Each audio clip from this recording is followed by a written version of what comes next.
I did say that one character may end up returning if let's just say a situation or gets into a situation where this character might come back and say, well, this is not good. I might as well make a beeline back to or jump into the fold now, since my home is basically is about to be reduced to some kind of playground for a bunch of intruders, meaning the God's Knights, by the way. So here we are at One Piece chapter 1144, titled Time for Warriors. So let's go ahead and get into the chapter, and already starts off with coming back to Frankie and Ripley, which, mind you, they're still in the forest, and Frankie is still at the Adam's tree because he was looking at the hieroglyphs. I think that's what it's called. This glyphs, basically. He was looking at that with Ripley with him too, to like, supervise him, I guess.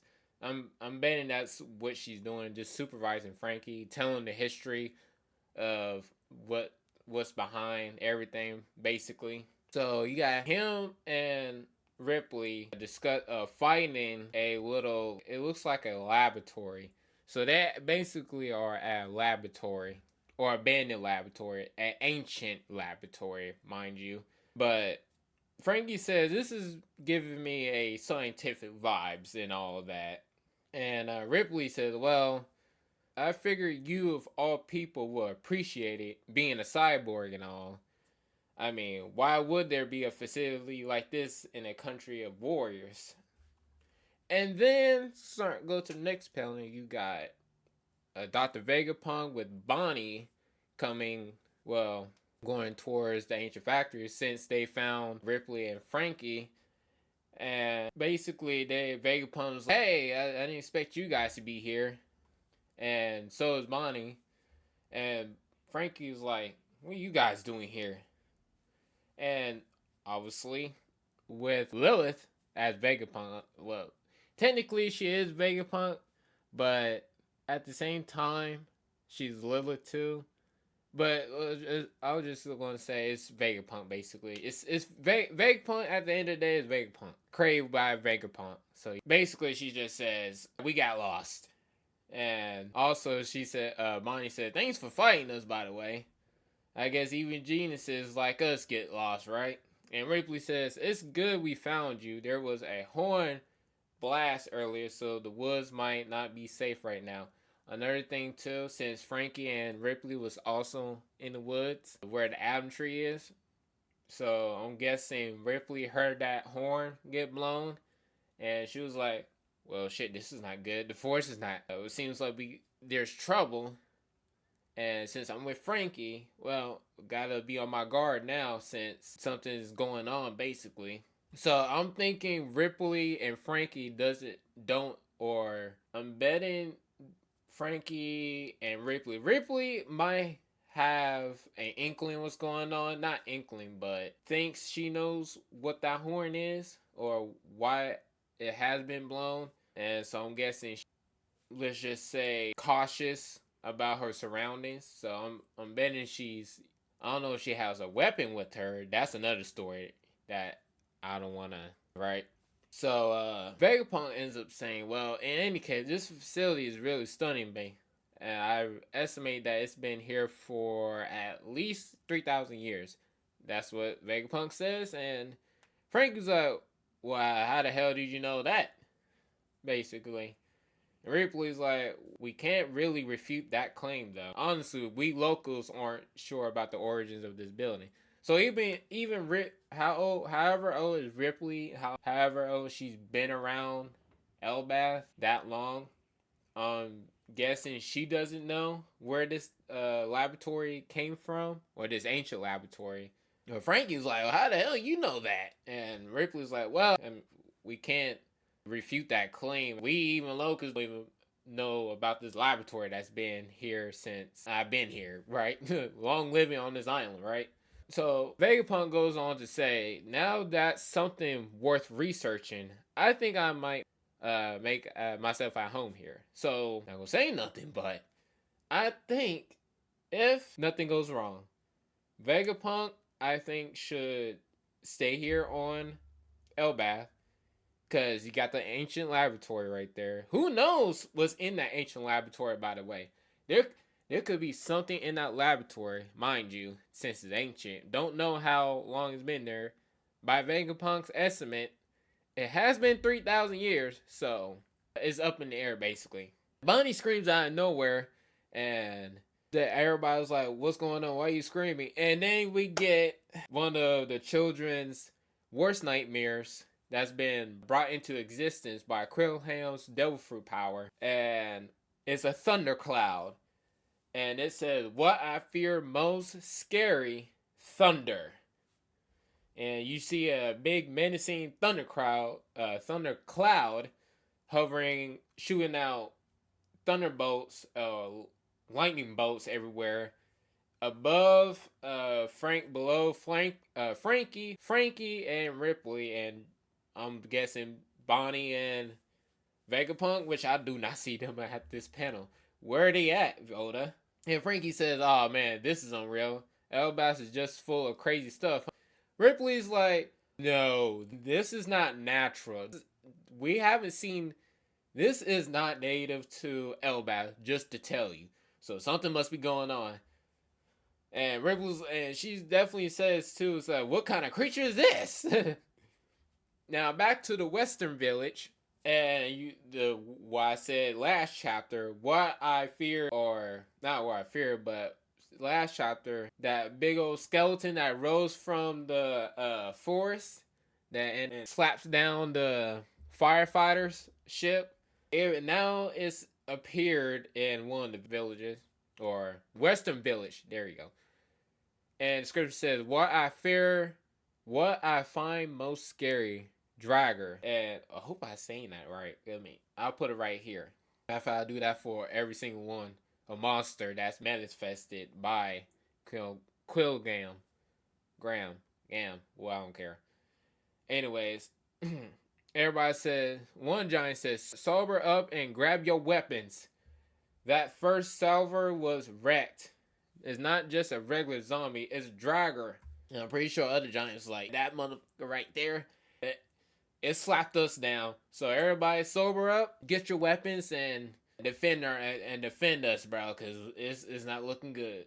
And you can tell the skeleton or a zombie or Dragger has a sword, and I don't think it has a shield. But I can see a sword, and I don't know about the shield part. But anyways, one of the giants said, "What could have brought the children's imagination to life like this? Where are the chiefs? And we're waiting on the orders." And the other giant's like, "Well, there might be a problem. They all drunk too much, basically, and got holed up in the privy." And one giant says, "You kidding me?" So they're shit's creek up right now, because this is not good. Brooke is in the background. It's like, this could be more surreal. A giant me. And I'm guessing the other Straw Hats was looking to say, "You might have to calm down with that and get serious, because we're in serious danger right now. Shit is rolling real fast and too fast." And you got Colin trying to do something. And one giant says, "That's enough, Colin." And Colin says, "Why not? I'm a warrior too." Mind you, Colin's trying to fight with the other giant warrior pirates, but one of the giant warrior pirates says, "No, stay here, get to safety." And Colin's like, "Well, I can fight too." And one giant warrior says, "I just told you no." And then Colin brought up, say, "Well, I'm Scopper Gaban's son." And one warrior says, "And that doesn't make you Gaban. Now get to safety." And one giant says, "And a battlefield is no place for a kid like you. Leave it up to us," as one of the giants tell Colin. So I'm guessing, well, he didn't, let's just say, disobeys that little order. And one of the giants said, "Gerald." And then he looks back and said, "What's going on, Missy?" And Nami tells the elder warrior, says, "Oh, well, I'm sorry. There's something I didn't tell you before." And I think Nami's about to reveal to the elder and said, "Well, And he says this, well, so you're saying that one of these intruders looked just like Red Hair Shanks, right? And one of them said, yeah, and both of them were seriously strong. And one of them had a really weird ability. And Jinbei pipes chimes in and said, in this world, strange powers usually come from devil fruits. If it's an unknown element, odds are it's a devil fruit user. So, and the elder warrior gives a command and says, spread this word that there are two humans other than the Straw Hats on Elbath, and report back as soon as you find them. And the rest of them said, all right, we're gone now to do our job. So Elder Gerald basically sent them to find them and report back if they find any other humans basically on Elbath. Which, mind you, did I say 3 out of 4? Yeah, 3 out of 4 God's Knights is there. Remember, Shamrock went back to Marie's Wall since, like I said last chapter, and it looks bad. So they need somebody to sort out everything. Brooke says, are you sure it's only 2 intruders? All this chaos suggests there could be more. Where's Brooke at? Brooke, I gotta say, out of every Straw Hat, if we rate them from smartest to dumbest, Brooke should be in 5th place. Just saying. Now, Nami says, I don't know who's behind this or where they're hiding, but anyone who kidnaps Scream... We all know how Nami is, that we all know the personality of Nami is, right? She doesn't want no children to be attacked or harmed in broad daylight, basically. So she makes that clear. She doesn't care. But anyone who kidnaps children in broad daylight is nothing but scum. So yeah, Nami has a no tolerance for that. And Usopp says, if they're taking hostages, they must have something else planned for Elbas. So, and bringing on to the next panel, every Straw Hat is trying to get details or plan out attack, especially the Giants too. So you got Jinbei saying, well, if their culprits are human size, we better be better suited to dealing with this. And Usopp's like, that's right, the Giants can take care of the big things. We should focus on the intruders.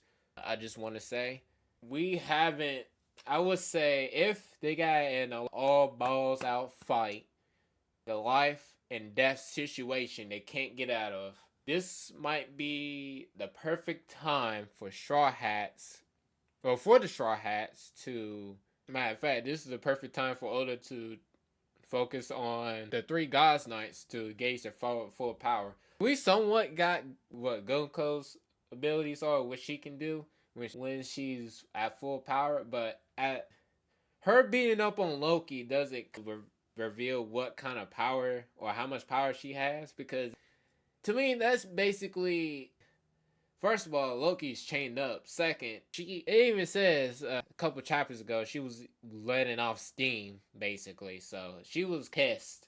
So she had to let off steam by kicking Loki's ass. While he's chained up, by the way, that's basically what happened during that chapter too, when they went to to recruit Loki into the God's Nine. Loki was like, hell no, I'm not joining you guys.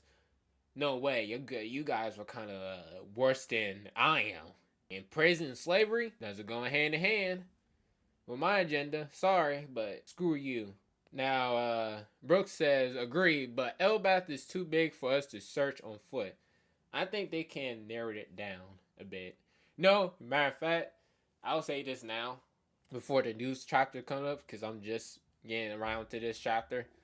But if Oda does this, I think if Oda does this, I think Oda can, well, no, I'll wait for next chapter, there's another video for that, because that's up in the air. But if the God's Knights can get, well, I think the God's Knights will attack the Straw Hats first.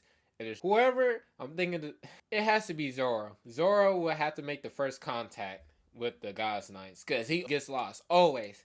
Oh, man. Zoro always gets lost. I say this with the fact that when Zoro gets lost, some way he finds himself towards the enemy. Don't know why. I don't know if that's For example, a Pokemon ability where it's something automatically or as a passive ability. You know what? I consider Zoro's getting lost related to a Pokemon ability. Getting a little sidetracked real quick, but if Zoro gets lost and is talking about, oh, somehow I'm winding up at our ship near the shore, but all of a sudden when I'm trying to go this way, go straight, I'll go this way and winding up on where the enemy's at and fighting one of them. So I'm telling you, Zoro may get lost, but it'll be the first confrontation that the God's Knights will have. The three God's Knights, or one of the three God's Knights, versus Zoro. So, and then Nami sees Colin dragging one of a bag of weapons, and he says, "Heave ho!" And Colin's like, "Oh, you wanna come with me? I thought you were gonna tell me to stop." And I guess one of them said, "All right, but I get to be the captain." And they basically, and Colin's like, "All right, let's go, Colin Pirates, set sail." And one straw hat said, "Hey, you're big enough to row." And Colin says, "Onwards." Now back to the God's Knights. All warriors in the Sun Realm, please be advised. There was a confirmed sighting of humans other than the Straw Hats earlier at Quest Alice Castle. And you just see Gunko listen to something. You see, when I first read this, I was like, what you listening to? And one of the broadcast continues, consider them hostile and dangerous. And St. Summers was like, that's a TD, right? We should have a singing contest. TD is like one of the headphones. I'm guessing it's headphones for listening to music. But here's my thing. Where's the... How do you like pick a... How do you switch songs though on the TD, right? I do not what that know. With the full word, this abbreviated word TD. Now, one of them says it's Gunko's post-meal ritual. Basically, it's not a ritual. She says, I just like it. Nice having a hobby. What's your favorite song? Well, Quill Gam, I'm guessing, says that New World. See, when I saw that, I was like, New World. Oh, you talking about one of... And my mind went instantly to one of Shanks' daughter, Uta, to the songs. So I was like... But no, now I thought about it and I had done the research. It was like, no, that's one of Brooks' songs, basically, when he was doing the world tour. And St. Summer says, you got a problem with that, with the current one? And Quillenhelm was like, well, you shouldn't... St. Summers, you shouldn't mock other people's interests, alright? And St. Summers, my bad. Anyway, looky over there. That grown up is going all out to try and save the kids. And he's all with two shields trying to stop the kids. And now, but to that avail, if you stop the kids, well, there's a consequence to that. If you like push. So the consequence of stopping the kids grabbing them hits you. Now, if you try to stop them from moving forward, well, Saul got a little shock from that. He's like, what the hell? Now, them stopping activated St. Summers' his Devil Fruit ability, which kind of seems like it inflicts harm on a person trying to grab on or stop the kids. But if you block the kids' path, it looks like a self-inflicting damage onto them. Which you see the thorns kind of appear around the kids, activating that. And now Robin sees this and it's like, well, that's kind of disgusting. Who the hell would do that? And Robin says, so it must be the work of a Devil Fruit ability, which I'm glad y'all caught on to that. Too late for that. And Saul says, the kids would reach the fire before we found them. We can't let that happen. But you gotta remember, the Devil Fruit ability inflicts self-harm to them. But before Saul ends up stopping one of the kids from advancing, one of the monsters, like the two others that appeared from the forest that Quillhelm got from the kids' nightmares, appears. What I find most scary, Fenrir. Fenrir is going to attack Saul for a bit. And now back to the school. And the principal, well, it's not just the western village. Other villages are reporting monster sightings. They're appearing all over Elbath. It must be some kind of ability. And the principal's like, well, we need to find them fast because shit is going off the charts.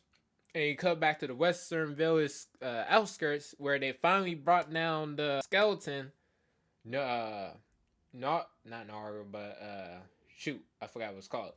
But they brought down the skeleton soldier, which is Draugr. And one of them said, I didn't think Draugrs were real.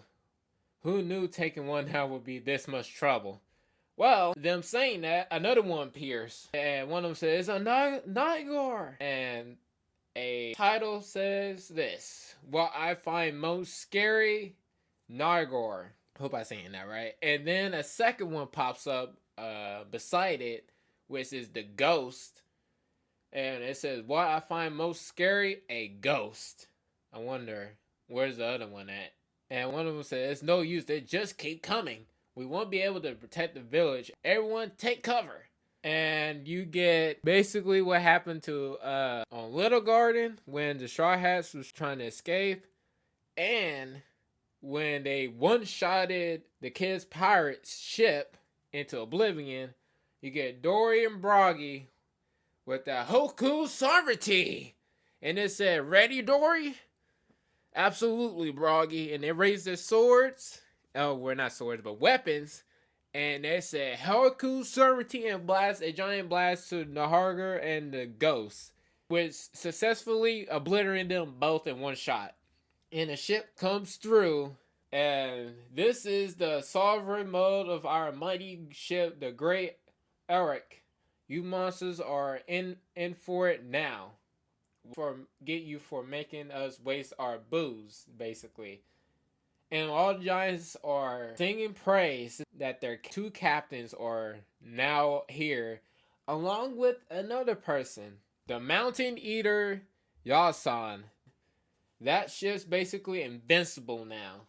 So you got Scopper Gaban with Dorry and Brogy. So you basically got three powerhouses on that ship that's gonna wipe them out. So if Scopper Gaban goes up against the Ghost Knights, that would be interesting.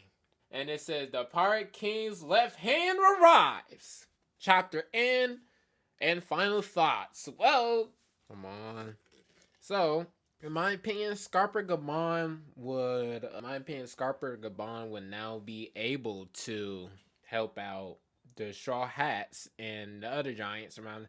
I did say that if it comes to a point where they can't handle, because I said this in one of my videos, I'm trying to remember, but my memory's kind of off the charts right now. I'm not remembering stuff. I did say in one of my videos that if it comes down to it, if the island, if Elbath is in danger, Scopper Gaban will respond to that by appearing himself and help out. Now, will he help out with training Luffy and all that? Definitely. But it has to get to the point where Scopper Gaban is like, oh, you guys may think you're strong, but you're not strong enough to deal with this Ghost Knights. Basically, veterans at most. So, that's not good. Another thing is trying to think what else too, because it took them so long to think that Devil Fruit ability was involved, because there was so many instances where one of them could have reported back. I don't know if it's just that they're secure. In my opinion, how would nobody notice that two humans, you saw a black lightning kind of shoot down at some point and you didn't think that was suspicious? What? I mean, that's I don't know. I don't know who is in charge with security, but supposedly y'all are not a good lookout, right? But if you like this video, subscribe, like, comment down below if you think that Scopper Gaban will have to face one of the Ghost Knights in battle. Obviously, he would win, wipe the floor with him, because hell, look what Rayleigh went up against when the Straw Hats was trying to leave the island, right? Or not leave the island, but protect the Straw Hats, right? And also, I have a Facebook page, which you look here, and I'll post all my other content on there. See you again, and see you next adventure. Laters.